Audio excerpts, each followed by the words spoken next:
तो हमारा टॉपिक है मार्शल लॉ क्या होता है। क्लास 10 में दूसरा लेसन है इतिहास की बुक में, भारत में राष्ट्रवाद का उदय। तो उसमें एक ये शब्द आया है मार्शल लॉ। मार्शल लॉ क्या होता है, आइए इसी पर चर्चा करते हैं। काफी इंपॉर्टेंट क्वेश्चन रखे हैं। तो मार्शल लॉ जो होता है कि किसी विशेष परिस्थितियों में, किसी देश में जब विशेष परिस्थितियां बनती हैं और सेना जब कानून व्यवस्था को अपने हाथ में ले लेती है, तो ऐसी व्यवस्था को मार्शल लॉ कहते हैं।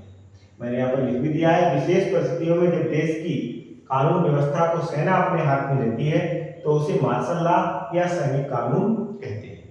ऐसी परिस्थितियां कब बनी थी? ऐसी परिस्थितियां अंग्रेजों के द्वारा जब ये हमारे यहाँ जलियांवाला बाग हत्याकांड हुआ, तो उन लोगों को पता नहीं था कि इस समय मार्शल लॉ लागू है, और लोग बैसाखी के पर्व पर अमृतसर के जलियांवाले बाग में इकट्ठे हुए थे और वहीं पर जो है जनरल डायर ने निहत्थे लोगों पर गोलियां बरसवा दी। तो एक घटना 13 अप्रैल 1919 को हुई थी, तब मार्शल लॉ हमारे देश में लागू था। दूसरा क्वेश्चन है, ये सत्याग्रह गांधी जी जो किए, आंदोलन किए, तो उनमें से एक है बिहार में गांधी जी ने चंपारण सत्याग्रह किया। तो ये किस लिए किया?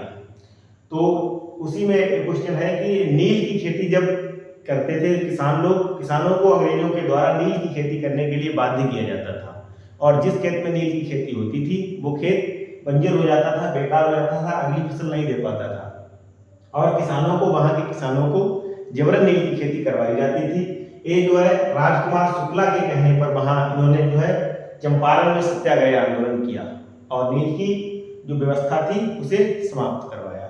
दूसरा है 1917 में खेड़ा जिला में, गुजरात के खेड़ा जिले में गांधी जी ने क्यों सत्याग्रह किया?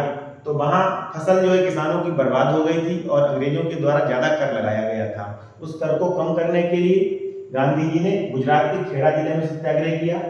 और 1918 में गुजरात के अहमदाबाद जिले में गांधी जी ने क्यों आंदोलन किया? तो वो वहां है सूती मिल में जो काम कर रहे थे मजदूर, उन लोगों की समस्याओं को हल करने के लिए गांधी जी ने वहां पर सत्याग्रह आंदोलन किया। तो पहला हमारा क्वेश्चन हो गया मार्शल लॉ। इधर गांधी जी के ये 2-3 सत्याग्रह में लीजिए। इन सत्याग्रहों पर कहां गांधी जी ने क्यों काम किया? रॉलेट एक्ट 1919 में एक ऐसा काला कानून लागू हुआ हमारे देश में जो बिना अपील, बिना दलील, बिना वकील के ऐसा कानून लागू कर दिया गया जिसे केवल किसी भी व्यक्ति को शक के आधार पर गिरफ्तार किया जा सकता था और उसे 2 वर्ष तक जेल में रहने की सजा थी। ऐसा इन लोगों ने रॉलेट एक्ट जो है लागू कर दिया था उस समय। तो क्वेश्चन पूछेगा रॉलेट एक्ट कब लागू हुआ? 1919 में लागू हुआ। बिना अपील, बिना वकील, बिना दलील का कानून था।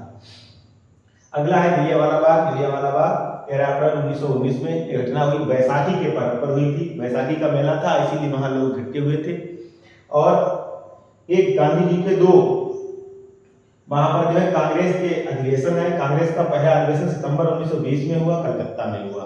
ठीक है, नक्शे वहां भरने के लिए पूछेगा कि कलकत्ता कहाँ है, तो कलकत्ता पता होना चाहिए आपको, पश्चिम बंगाल में है। दूसरा है दिसंबर 1920 में एक कांग्रेस का अधिवेशन हुआ और एक कहाँ हुआ? नागपुर में हुआ। और नागपुर में क्यों हुआ? यहीं से गांधी जी ने असहयोग आंदोलन प्रारंभ करने की स्वीकृति प्राप्त की थी। यहीं पर सभी लोगों ने इकट्ठा होकर के गांधी जी के असहयोग आंदोलन को स्वीकृति दी। तो कांग्रेस द्वारा दिसंबर 1920 में नागपुर में आंदोलन हुआ और सितंबर 1920 में कलकत्ता में हुआ। Thank you.